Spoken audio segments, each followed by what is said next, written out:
thanks again, Dustin. Last night, you gave me. I was thinking about it as I was laying in bed. Like my heart palpitating. I was thinking about this upcoming thing I want to make, and he was giving me all these great tips. I appreciate it. Well, I haven't got the advice What happened yet. last night? At the party, you had left already. Oh, okay. Yeah, I did. I keep hoping I'd meet Bodhi, but because I met all the rest of your family, for Pete's sake. I Do you know. remember this last thing that happened? Yeah, no, totally. We It were was at awesome. this place. It's defunct. It's gone. It's over. That place is gone.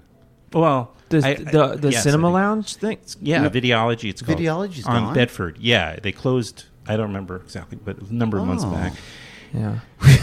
we We were the nail in the fucking coffin. That was No. not, we may have. I'm pretty sure that's not the case. We shut but- that shit down. What This about- doesn't work was anymore, it one this about- model. You created a genre, my friend. The personal, immersive film that you populate with your family, and right. And so your last one, it was with your mother and your brother, and I remember they were all there. How's it going? You guys? Good. It's good. Yeah. You had your premiere, right? Yeah. Had our premiere. How'd it go? I think it went well. What do I you think think? it went really well. Yeah. I mean, it's hard because I think we're so far from the audience, but like after talking to a ton of people, they were like, oh, I could hear the sniffles all around me. You could just hear the sort of the energy, and the people were into it, and the laughter, and they were super engaged. Yeah. I assume the laughter came around the time of the beasts and things like that. Like Yeah. this.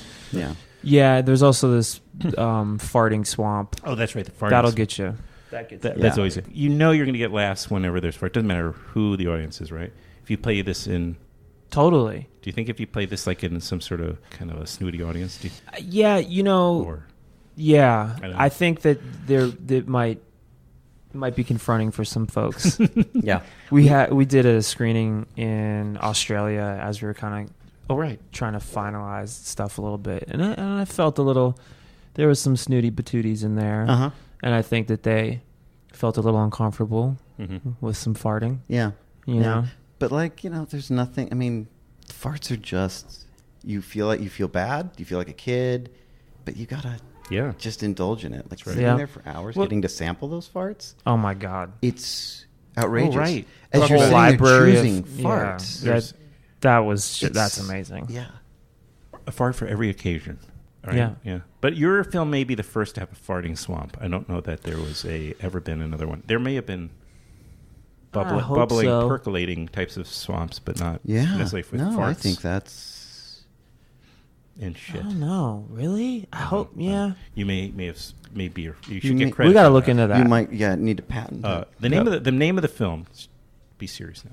Yep. The name of the film is it's called The Place of No Words, and it's directed by and starring Mark Webber. Who's right. This is your fifth feature or sixth? Fifth Remind me, feature. that you've directed and also acted in, right? Yeah, well, I didn't act in the first one? In the first one. Yeah, number 5, and You're doing them pretty rapidly too. I mean, these last two were pretty quick, Yeah. pretty back to back. You know, Flesh and Blood into The Place of No Words was pretty quick. You know, Yeah. And Yeah, I we- was at the final screening, Mhm. theatrical screening in Seattle. Yeah, When you called that night, I was outside waiting for the screening to finish to do the Q&A afterwards, and you called and was like, green light oh wow, for this. That's right. Oh, I flew home and went, what was that green light? Code what was, red. what was the Time to get information that you started. got that created a green light to go ahead? Oh, Was just it getting the money. Money. Yeah. Yeah, I getting the assumed it. money. So have you got it down? Is it part of the reason why you're able to do this and it's gotten a little faster? Is it because you have figured out some formula or something, or some way to monetize this a little bit easier? No, Just still hard. not really. Yeah. You know, the thing is, I guess the thing that I've figured out with that is just, I just have a bit of a drive of like, okay, we're going to make this happen. We're going to make it happen in this time period. Regardless. You know, and so I think that is the thing that happened on this one, and a situation kind of presented itself where it was like, oh, I think I could ask these folks to see if they want to help out on this, and they did, you know, and it happened really quickly, and it's really, really pretty awesome, the situation that we found ourselves in. You know, we didn't get a ton of money, But this one has like this one had a lot of special effects and also you had to do right a lot of there was obviously CGI effects. And practical right. Well, that's where you have someone like Dustin here. Yeah. Well, I was going to say first of all, he's the production value of the film. It's great. I like it because it's always great to see a creative approach to doing all that stuff, like where you only have so much money to do it, and then you also see, by the way, you don't need to have millions. Thank goodness. But you don't necessarily need to. You can find ways of doing very spectacular things with what you have. And I was going to ask you, Dustin, are you the money producer guy, or are you sort of the putting everything together guy in terms of like the everything, the crew, all the above? Yeah. Right. Okay. Yeah. All right. So literally everything. So yeah. So you were able to tell him when you got the money, right? Is that how it happened, or you got the call? So I don't know. Oh no, I got the call because he's the one who's creative. So sort of got the guts to just like, this is what I want to do. Mm-hmm. I'm going to do it. We don't need a year of pre-production. But you want the money to raise the money. I don't raise the money, but I account. Okay. I'm the accountant for the money. Okay. Yep. So there's right. You're parsing out. Yeah. Right. Which is great and key. So do you have to be a producer too, Mark? Yeah, totally. The thing that's yeah. really cool about it, and the thing that like the gift and the curse of it is that we're in total control all the time. There's no one really telling us what to do at all, right. Which is amazing. And then sometimes it's like, oh shit, like SAG paperwork. We doing that? Okay, what are we? Like things like that is just like, we have to be on top of each other in a certain way. And then if something kind of falls through the cracks, it's really no one's fault except ours. And That's then, right. So that explains the lawsuits. Yeah, from the people on the set. Ton and of also, them. I was saying, why is the first line item your trailer though? I know. I wish we had one. Right. The first line item trailer Was your trailer. Is your mobile trailer? not the trailer for the film. Not the like, film. Yeah. But No, it's like we did actually have no. it. He has a No, trailer. check this out. We actually which he did. sits in through the entire. Well, yeah, he's trailer and entourage, all these demands. We actually had a trailer. That's the thing. We had two. We had two. in Australia. Motorhomes. Two motorhomes. Check it out. That like maybe got used for 4 minutes. I used it once when I had pneumonia and I passed out one day. You had pneumonia? That day during the He had pneumonia. thing. I passed out for like an hour. Yeah, we joked that it was fake pneumonia. Yeah, It was real pneumonia though. I should. I attempted to cure it with natural methods. Yeah. Oh yeah. I just didn't know it. I was so. You had walking, or what do they call it when you don't even show signs of it, or? No, I had full on signs. I should have been dead. And you were contagious, so. Yeah. There was a child. Yeah. But that's the only Anyway. time I think it got used. That motorhome. Oh. Yeah, we shot in a really crazy remote place. A lot of remote Australia? places. No, in northern Wales, in an area called Snowdonia. Oh, okay. Yeah. And then also Los Angeles. And the post production in Australia for the most part. Yep. Mm-hmm. Yep. Because it looks like one of those, godforsaken, literally, places, where, right? So we should say the film oscillates. Is that the right word? Yeah, oscillates between two time frames. But they are this, in a way, they were both in the... There's a few things. I get so much out of it when I watch it each time, but for the most part, what started to take shape in the editorial process was like, oh, it's kind of like this movie exists all in bed, and Bodhi and Mark kind of thinking about their lives and telling each other stories in these final moments before he passes away. And we kind of go... in Mark's consciousness and Bodhi's consciousness, Teresa's consciousness, and then there's the collective consciousness, which is the film. Right. And then, and it's like almost a coping mechanism, the fantasy version, right? In a way. I mean, isn't it? The stories we tell ourselves, Yeah. imagination, it's how... I mean, I think it's also how you approach a child about Right. things. That's Totally. That's how we always kind of relate to kids as we try to do these sort of play type things and instead of like as adults. Mm-hmm. Yeah.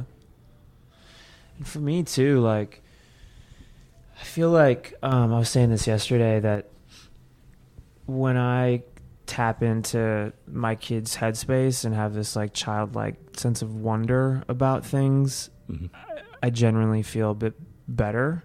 'Cause you know, it's a lot right now, this world. There's a lot of stuff that's kind of you're being hit with at all times. I'm not sure what you mean. Yeah. But where you're just like, I don't know. It's man, that's the interesting thing. Like, I'm having the time of my life. Yeah, no, it has made me go back into my childhood in ways I've completely forgotten about. Yeah. Oh, right.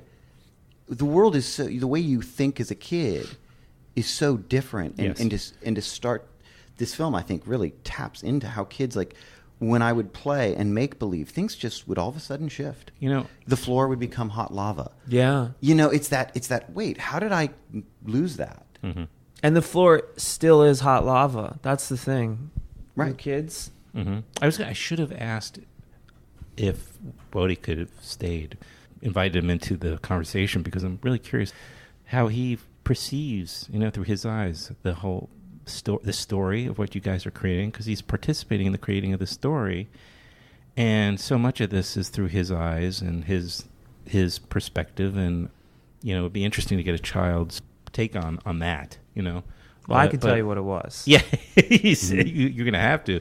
Yeah, tell me how you do such a thing with how old is he during the making? I guess what was his age? He was 3 when we made it, and it was work. It was work 3? for him. It was real work. It was really hard. Right. And I'm not, you know, I could sit here and lie and try and sugarcoat it and make it seem like he was just having the time of his life. There were moments, because so much of it is we kind of set up the environment, and the dress up that we can have in normal life took on this extraordinary element. You know, when you're putting on these outfits and you have a real sword and you're really walking through these conditions, it's really fun for him for about 5 minutes, but then the reality of like, we're really in the mud, and we're on the side of a mountain, and it's freezing cold, and we're going to be doing this for 5 hours. 5 hours. It's kind of like, Dad, I want to watch a show. Right. You know? And that's why I have just such a deep sense of gratitude for him doing this. Because we would talk about it too, and it was a lot for a 3-year-old. But he was right that he knew he was showing up and doing a job. You know, it was work. He understood it. He did, and he started to kind of like, and I saw this with Isaac too. This is your other son? My other son. Okay, because I was trying to remember, because I knew that they look very similar, right? Yeah, Isaac was 2 when we made The End of Love. Okay. And, I remember him. And I was thinking, how could this be the same child? No, I really thought for a minute. Oh, really? I was like, how? Because he looks like he looked like him. Yeah, there's a especially the scene in the car seat. In the car seat, I think that every single time. It's literally like, I gotta go back and see it. Yeah, but yeah, he you know, it's very easy to start to realize for anyone when you're making a movie, there's we're rolling, action, and cut. Those are 2 pretty distinct terms that people really start to hold on to, and you know that right when we're rolling, you know that action's about to come. Yeah. And then you know cut is coming. So you have this little chunk of time.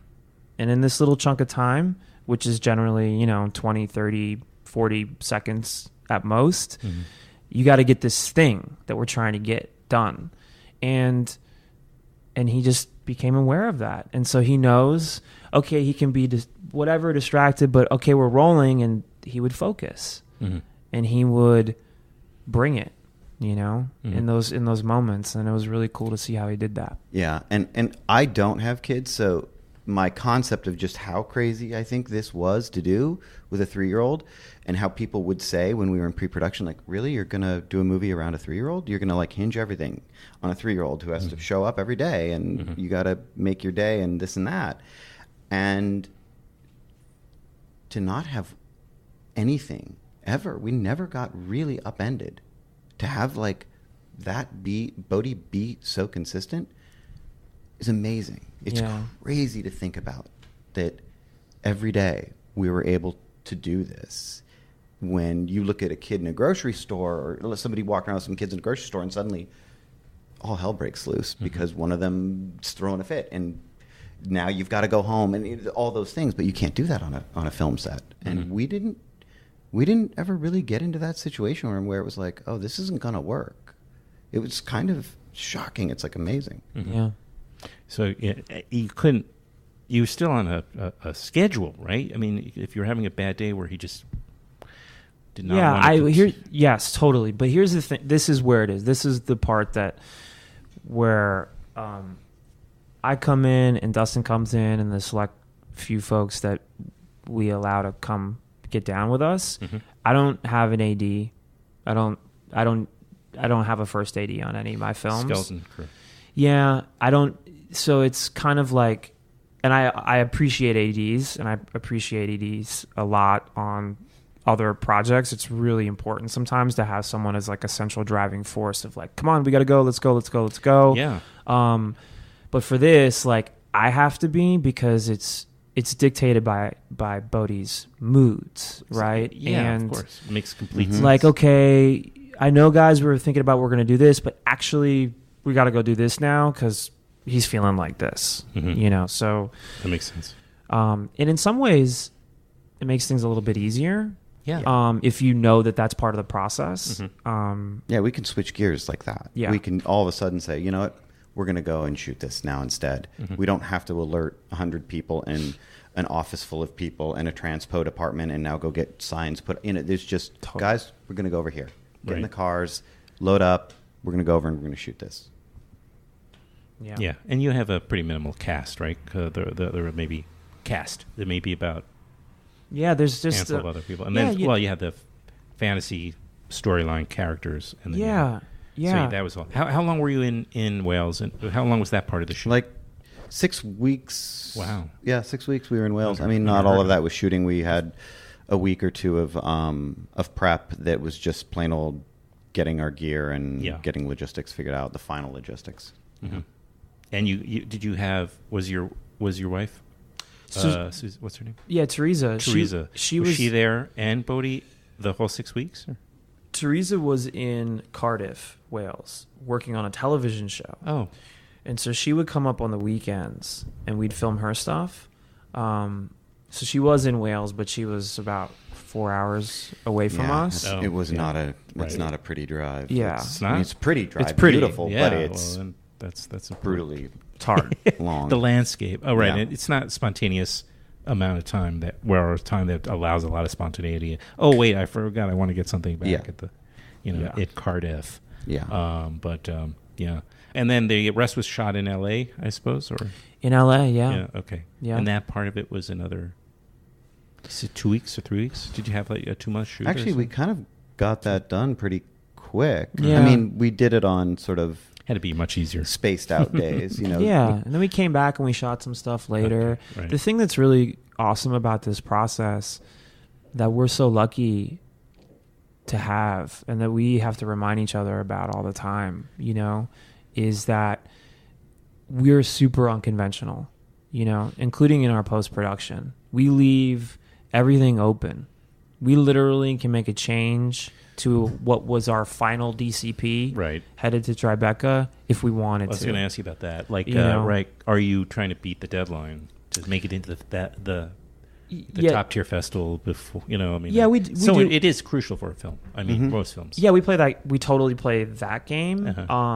But we're not kind of shackled by the traditional post-production scheduling of like, well, you have this amount of time to edit, and then we're going to do your sound in this amount of time, and then you're going to do this in this amount of time. And what that allows for a film like this to have happen is you get some distance. You get more time to sit and reflect on the work. You've processed whether it's working, conscious or not. Yeah. You need the breathing space, in a sense, to be able to return to something and look at it with fresh eyes. And I could see that. That completely would be very helpful. Whereas in most cases, you're right. It's like it's a dash to the finish line from the moment go.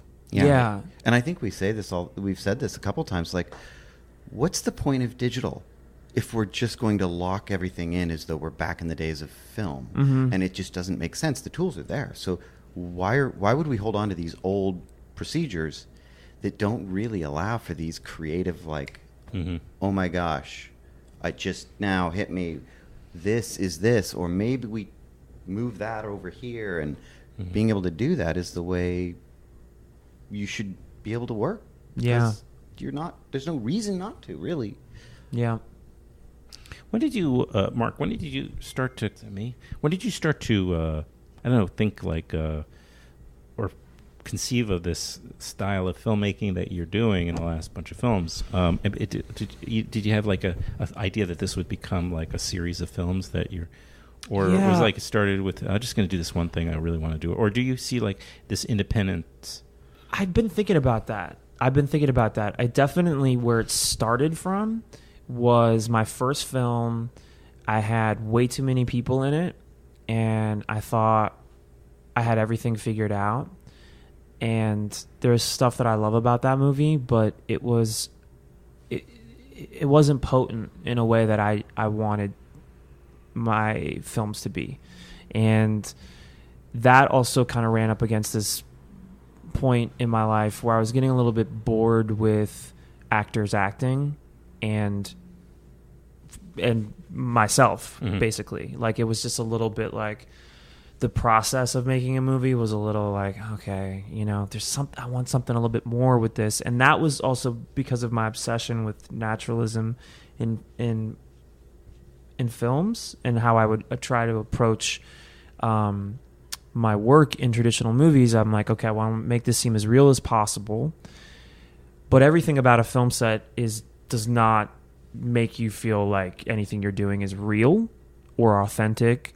So I was like, oh, well, I want to experiment with making a movie that like just gets all that shit out of the way, so it kind of feels more real to me, so I can explore like how to bring some realness to it. And that's where the End of Love. You mean in the performance and into the performance, and then as we did the End of Love, I was like, oh, you know what? Like, working with 5 people is awesome. I don't like all this stuff around. That's an interesting way of putting it. Yeah. And then and it just kind of it. And then as you start to work in this way, I started to realize, oh, what was the last kind of like film movement thing that was talked about when I started that was kind of interesting, and it was dogma filmmaking, right? It was all about stripping everything, all that stuff, and those guys, and I got to work with those guys at one point, and then mumblecore happened, right, and I was like, okay, so there's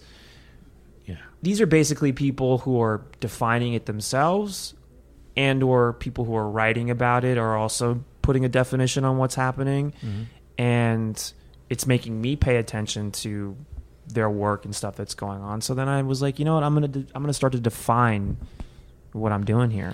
Besides one-off certain films, I mean, the granddaddy, of course, of all this, and who you're probably in a way the closest to, maybe he's like your what's the term, your cinematic granddaddy in a way, Mark, is John Cassavetes, because he did a lot of that stripping away from all of the pretension too, like when he was making his films in the 70s, and he shot with friends and family. I mean, literally. And he was an actor who was like, fuck this shit, yeah, man. right. He could have been like, he could dip into other people's films, like that guy Polanski or whoever, when he and do a major film, but then when he was making his films, that he wasn't spending much money on that, and it was raw as hell.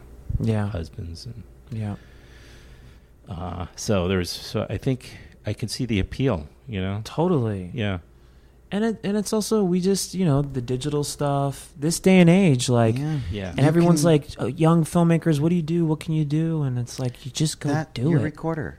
Yeah. That's all you know what I mean? It's not on. Yeah, well, good. That's my joke all the time. Oh, should we record this? Should we put cards in the camera? Yeah. But that's the whole, like, great part of this. Like, that recorder is all you need. Like, that we use one of those all the time when we just do quick run and gun. No, and well, I'll send you an invoice for the rental. That's right, and your advice for the short. But I appreciate it's inspiring. I think you're right, and I guess the tricky part, and maybe this waits for the next time you're on, is the next step, which is the marketing. How do you reach the people? The thing you do also outside work though, so your face is that's got to help to some degree. To some degree, but it's also the thing ultimately. But it's also the thing that people like to take shots at me for a little bit too. You know what I mean? So you just gotta kind of like, at the end of the day, yeah, you say fuck them, but you also are like, you just gotta love what you do. Mm-hmm. This whole thing about marketing and like, we got a good review yesterday, right? And in all the good reviews, everybody likes to take little things, right? We haven't gotten that one that's just like, you guys are the best thing in the world. All right, but one of those, you kind of mentioned this thing about commercial appeal, mm-hmm. Did I bring that up, or are you saying that in the context of the review? It's something that was written about the film, right? You know, because in a lot of these, it's the classic trade review, right? They're like, they give you a great review, and then they like to make they have a sentence that they reserve for what they deem is this going to... How is this going to successfully or not successfully connect? Right. Is this going to make money? Is someone going to be able to sell this? The bottom line is usually the bottom line of the review. And look, you got to just you got to just distance yourself from any of that stuff. At least I do, because first of all, look, I'm not really drawn to what I guess we would define as anything commercial. But if you were to ask me, could you sell this film? Could you market this film? Hell yes. Mm-hmm. Do people want to see movies like this? Yes. Yes, they do. Yeah. And, you know, but, you know, you got these companies, man, and they're companies. And they have a very specific way of working. And for them, at the end of the day, they're interested in money. That's it. To make the company stay afloat. To thrive, yeah. And I get it. Mm-hmm. But we can't play that game. In a way, I did a little bit. I thought, well, you know, I'm going to make this movie, and you have these big fantastical elements, and maybe this is my attempt at something that would be, quote unquote, a little bit more accessible. And I don't know. Still, yeah, maybe it is. Still very much a Mark Webber film, you know. Yeah, and that's at the same time. Right, because this film made by anybody else would be some sort of like crazy digital fantasy of, you know, something just totally not real, and something sort of bubblegum and pointed at people. And well, they also the underlying psychological storyline wouldn't be quite as personal or raw maybe as which is a kind of a touchstone in your films. Yeah. At least. Thank you, Dustin Hughes and Mark Webber. The name of the movie is again called A Place of No Words. The Place of No Words. The Place of No Words. It's like it's written and designed to screw me up. It's called The Place of No Words, and it's got a few more screenings at Tribeca. Awesome. We've got a screening today at 3:45 p.m. We've got a screening Tuesday, the 30th at 3:15 p.m., and a final screening on Saturday, the 4th at 2 p.m. Go to the Tribeca Film Festival website, and you can get all the details. Yeah. You certainly know the name of the film by now. And if and when you're back in New York with the theatrical, we'll meet on Bedford. All right. But you know, maybe we can do this again, and you know, it'll be good. Well, now that Videology's out of business, it'll be quiet. We could just bust in and do the completely podcast there. Sure. Thank you, guys. Thank you, man. Thank you. Yeah.